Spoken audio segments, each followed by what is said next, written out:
Hi, I'm Connor Wilson, a CUPRA Specialist from Arbury, CUPRA in Stourbridge, and here we have CUPRA's first ever all-electric car, the fantastic CUPRA Born. Crowned What Car's best electric family car in 2022, this car boasts excellent performance, innovation and style.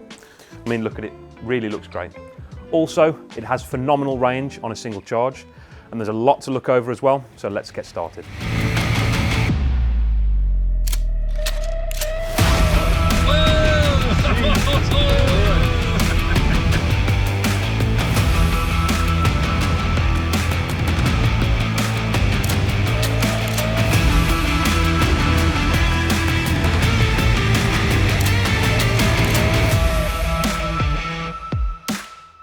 I'm very pleased to say that CUPRA is now very much a part of the Arbury family located here in Stourbridge, and today we're looking around the all-electric CUPRA Born. So with this car there are three different trim levels, the V1, the V2 and the top range V3. We'll go through the differences in more detail throughout the video, but essentially there are changes with the size of the alloys, the interior equipment and the battery capacity options as you go through the range. All trim levels are fully electric, rear wheel drive and automatic transmission. In terms of battery options, you get the choice of a 58 kilowatt, which offers 260 miles of range on a single charge, or the 77 kilowatt battery with 335 miles of range. So the V2 trim level and upwards also offer e-boost. Essentially, e-boost gives you a surge of extra power whenever you need it, either by pressing this button on the steering wheel or by kicking down the accelerator. However, more about e-boost when we take it out for a drive. Speaking of buttons, do hit that subscribe button if you want to see more car reviews just like this one.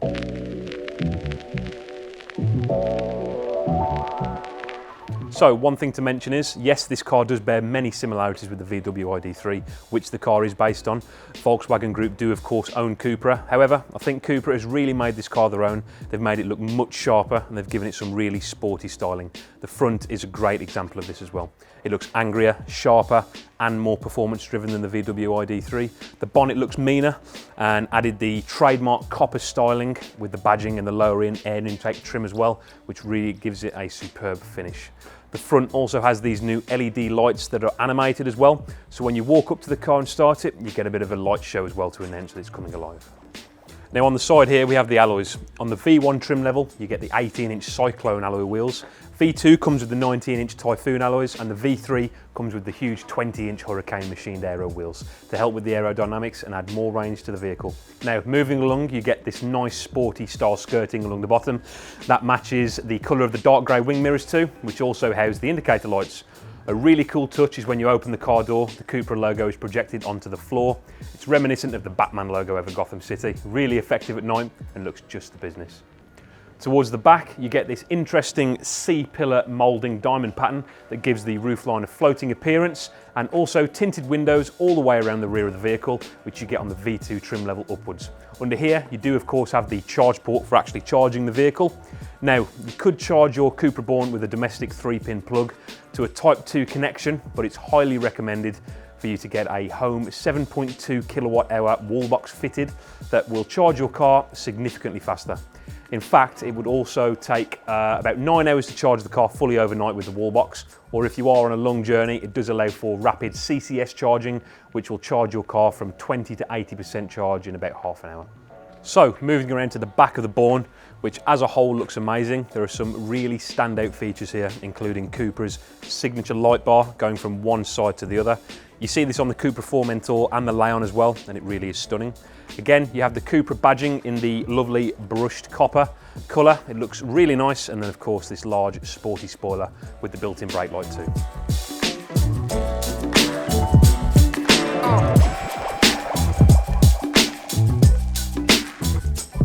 So let's take a look inside. The CUPRA Born does have some really nice materials used here, from the plush materials on the centre console, the dashboard and the doors, which are also accompanied by this ambient lighting. You get some really nice aluminium pedals. Again, these performance enhanced touches are all over the car. A special mention should go to these dynamic bucket seats too, that again have a sporty look and feel with a really nice material. It's actually recycled ocean plastics as well, but they're also really comfortable for those longer journeys. In the V3 trim too, you also get this extra little button down the side here, which if you switch it on, honestly that's amazing. You get a massage mode. Give me a minute please, Matt, will you? Sorry. So back to the interior. The CUPRA Born gets a 12-inch infotainment system as standard. On that, you've got your sat-nav, radio, media, telephone, reverse camera, climate control, driver assistance settings, and you can even customise the ambient lighting around the car to suit you as well. You've also got smartphone mirroring, so Apple CarPlay, Android Auto. The infotainment system also has a really cool feature on it too, something called motion control. So when you're driving, mainly, you can literally just waft your hand across the screen as so, and you can control the side-to-side swiping of the actual infotainment screen too. Makes it really easy and nimble to use whilst you're driving the car. Honestly, the infotainment system has loads of great features which we could make its own video about it, to be honest with you. The centre console here again has the signature CUPRA copper look surrounding the cup holders, and also a wireless smartphone charging pad just under the armrest too. The flat bottom steering wheel also centre stage with the CUPRA logo and the copper stitching along the leather. Really nice. And the wheel also has lots of functionality with these modern touch sensitive buttons which give you haptic feedback. You can control the cruise control, radio volume, and the controls to the CUPRA satellite buttons which control the charging and the driving modes, or the e-boost button that I mentioned to you earlier. Your gear selector and parking brake are located just by the steering wheel, which makes it really easy to get in without having to move your hands too far at all. And behind the steering wheel, you've got this compact 5.3-inch digital driver's display which shows various information from car speed, limit warnings, battery charge, clock, sat-nav directions, outdoor temperature, and lots more. On V2 trims and above, you get the augmented reality heads-up display, which will project important information up onto the actual windscreen of the car, which saves you from angling your head away whilst you're actually driving the CUPRA Born. There's also plenty of room in the back of the car. I'm 6'4" and I still fit in the back of the Born comfortably. Lots of headroom and legroom. It's really important for me being a tall guy too, really comfortable. Now, winning the Best Electric Family Car trophy means it does have some features for keeping your family safe whilst on the road. The rear seats have all the ISOFIX points available, as well as the front passenger seat too. With that in mind, this car also scores a brilliant 5-star in the Euro NCAP safety rating, just in case you wondered. Also in the back, in the rear of your armrest, you have the USB-C charge ports to keep all your devices fully charged too. Speaking of boot space, you get a decent 385 litres, so not to be sniffed at, and you can of course also fold the rear seats down for further storage space. So how does this car drive? Well, let's take it out. 1, 2, 3.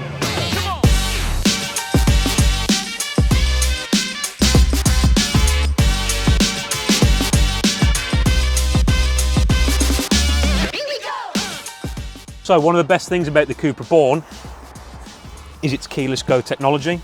So you literally hop into the car with the key, buckle up, pop your foot on the brake, pop the car into drive, and away we go. Really easy. So one of the first things you'll notice when you get inside the CUPRA Born and actually drive it is just how quiet the car is. Obviously with it being an electric car, there's no rumbles or engine noise that you would get in a traditional combustion engine car. With the Born's biggest 77 kilowatt battery, it obviously increases your range compared to the standard battery, but also with the battery being right in the middle of the car between the two axles, it also gives the car a completely equal weight distribution ratio, which helps with your manoeuvrability and your cornering as well. With the CUPRA Born, you do get the CUPRA Drive profile, which gives you a whole host of different drive modes considering on what you're doing and where you are. Starting off with the first one is the range mode. So mainly used for your motorway driving. If you're doing a longer distance, you need that extra few miles to help get to your destination.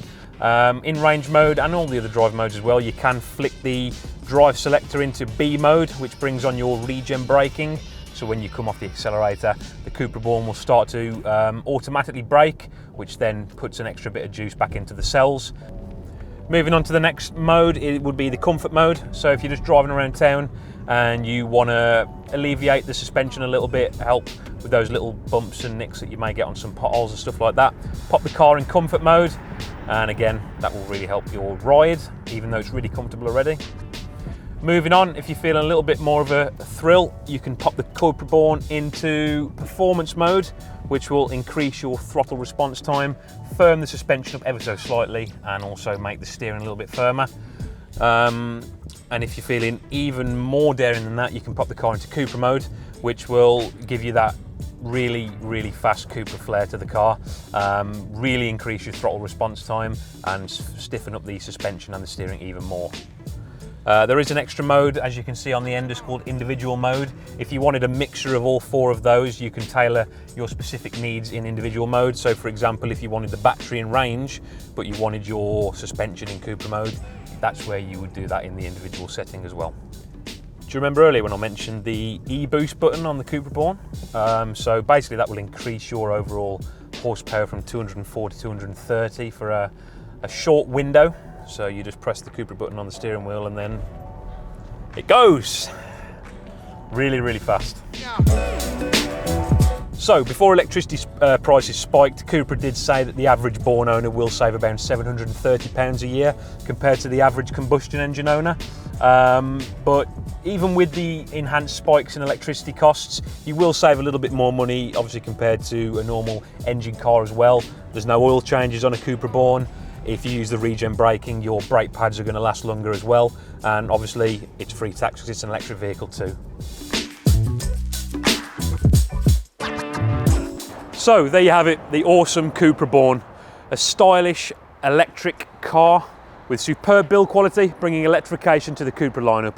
I can certainly see how it won What Car's Best Electric Family Car in 2022. If you have any questions at all, or you'd like to try it out for yourself, then please do get in touch with us here at Arbury CUPRA in Stourbridge, and we'll be happy to give you a test drive in one of our demonstrator vehicles to get you behind the wheel of the car itself. Thanks for watching, and I do hope to see you again soon here at Arbury. Bye for now.